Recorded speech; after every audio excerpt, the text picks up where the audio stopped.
I'm Rob Dansman, and this is The Better Semester, where I provide insight and actionable advice to parents of college students. I'm a nationally certified counselor and licensed clinical mental health counselor.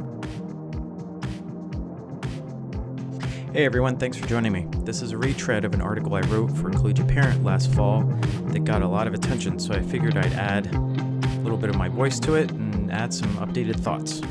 How much is too much? Problems and solutions for more effective parenting of college students. The transition to college is a wild ride. That's no surprise for students and parents. Kids are excited for new friends and freedom. You're psyched because there's less mess around the house, but that new silence can be deafening too. Your kid is out there spreading their wings and probably eating instant ramen at an alarming rate and gaming too much, while you're at home wondering if they even remember how to do laundry. It's a time of growth and penance and, let's be honest, a little bit of chaos and fear. But here's the thing. College is about experimentation, learning, and failing, and figuring things out. So what's your updated job description now? Support them without suffocating them. There's a fine line between being a responsible parent and turning into a full-blown helicopter parent, and crossing it can actually stunt your kid's development. This article breaks down where that line is, how overparenting messes with the growth, and what you can do instead. Are you really overparenting? Nobody sets out to be an overbearing parent. Everything you do comes from love, and not everything you do is actually helping. Here are the biggest overparenting behaviors I see.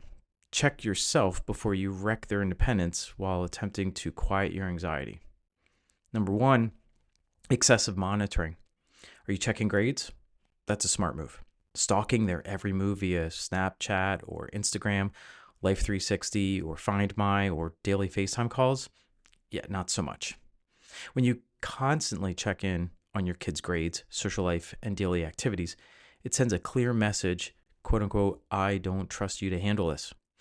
Regular check-ins are great for accountability, but if your kid can't make it through a day without you, you've got a problem. Are you keeping them accountable or are you smothering them? Second one, decision-making control. Here's the hard truth. Most 18-year-olds have the decision-making skills of a Labrador Retriever. Expecting them to wisely invest 6 figures in an education with long-term career value? Yeah, good luck with that. But that doesn't mean that you should make every choice for them. Instead of a dictatorship, think of it as a guided democracy. Give input, let them practice making informed choices, and slowly hand over decision-making power as they prove they can handle it. Number 3 on the list, solving all problems. Parents love to clear obstacles. I love to clear obstacles. It feels good to swoop in and make life easier. But when you bulldoze every challenge out of their way, you're actually screwing them over. Think of it like weightlifting. Stress, aka gravity, builds strength. Remove that stress, or remove gravity, and the muscles atrophy. Same goes for problem-solving skills. If you handle every issue, bad grades, roommate drama, a lost wallet, who has wallets anymore? You're ensuring they never develop resilience or anti-fragility. That's in another episode. Let them struggle. Let them solve it. Short of a felony charge or a pregnancy, they've got to figure it out. Number 4, over-dependence on emotional support. Being there emotionally is part of parenting. But if your kid can't handle basic stress without melting down in your texts, something's off. They need emotional gravity too. Too much comfort, and they never build coping skills. Too much pressure, and they break. Your job? Be the net, not the cage. All right, so what are the impacts of overparenting? What are the symptoms, as I would like to think of them? Well, if you're still not convinced, here's what happens when you overparent. And if this sounds pretty accurate, just raise your hand. I will not call on you. I won't call you out too much. First one is reduced independence. If they can't handle adulting 101, for example, laundry, bills, scheduling doctor's appointments, don't be surprised when they boomerang back home post-graduation.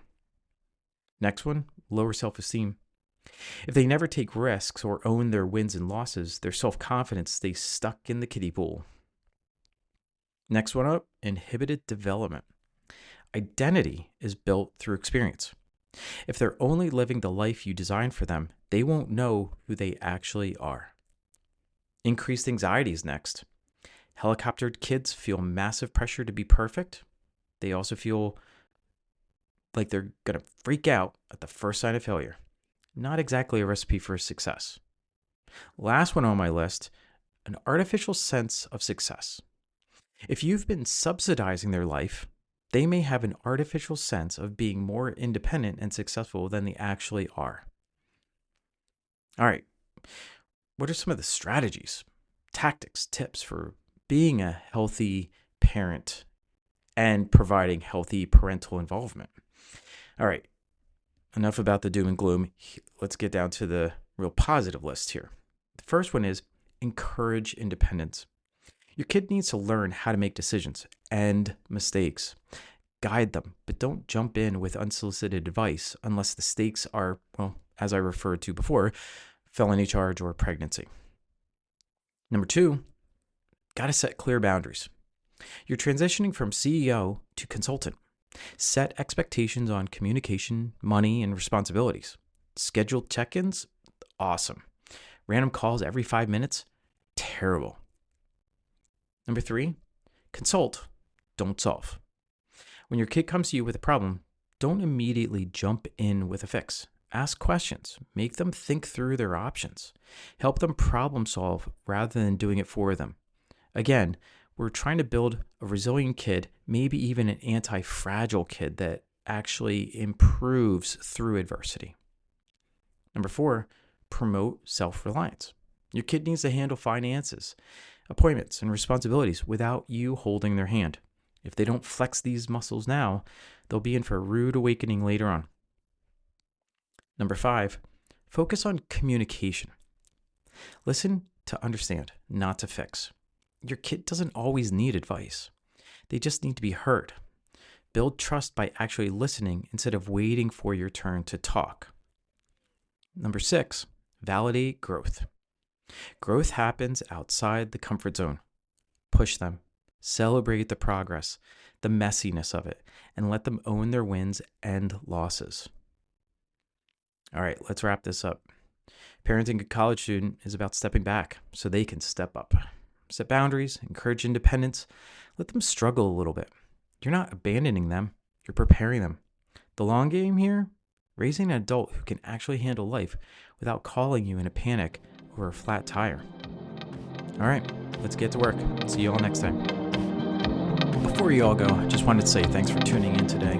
All the resources discussed are in the show notes. And one last thing, if you know anyone that would benefit from this episode, please forward it along to them. If you liked what you heard, please subscribe to my podcast, the YouTube channel, and the newsletter. If you want even more, check out my books on Amazon. Just search for my name, Rob Dansman. See you all next time.